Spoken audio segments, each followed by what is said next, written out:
Welcome back, everybody. Show some love. It's Half Pint of the Jah Pint Show.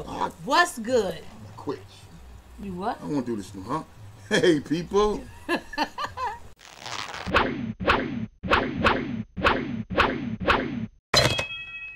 So let's talk about in the news. There's 3 issues that we need to address, but the first issue is the ongoing issue with Chuck D and called out HOT97 and said they're sloppy HOT97's slam jams or whatever like that.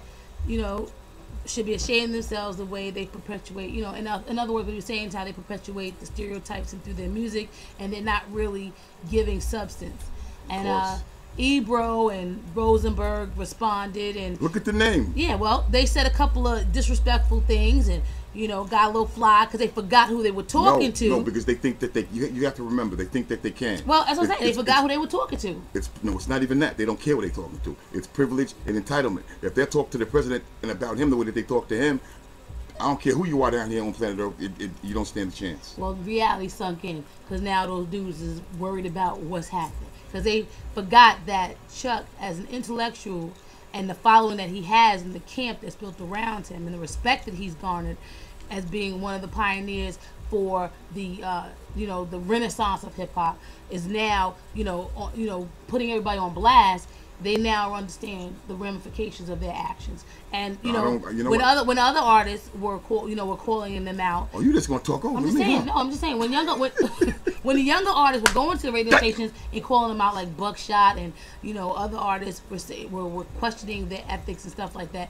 People that didn't really that were in their age group, they kind of just was like, "Oh, you hating and this and that." But when Chuck spoke on it, and now you realize, okay, this must really resonate with with some real deep thought. And you have KRS-One and other pioneers and other leaders in the community that are saying, listen, you better protect your neck and check yourself. This is it in a nutshell. You're looking at, I always put things in this way because I think people can understand it a little bit better, and I don't try to use big words like resonate and renaissance and you know how to use those words? School teacher over here. Nah, but just seriously, check it out though. If you look at a radio station like that, you really have to look at it as like a plantation, okay? And you have to look at Chuck as like, the Nat Turner, right. And you have to look at everybody that's on the bandwagon with this Rosenberg cat as house slaves. And the reason that I say this is because, first of all, they have these concerts, these venues or whatever. They're not going to pay you. And when they try to book you, you're not going to tell them no, because they will stop playing your records. So therefore, you go, all right? And I'm not going to say that they have the most ignorant acts on the planet. I'm not going to say that. But what you have is, like I said, it goes back to signing these kids. And mentally, they haven't formed that, yet. They're not who they are going to grow up and be.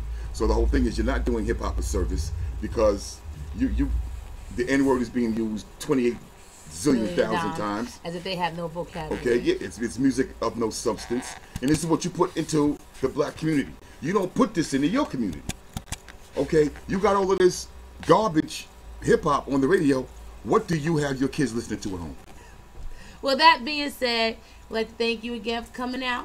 Join us again on Rap Station every Tuesday at 9 o'clock.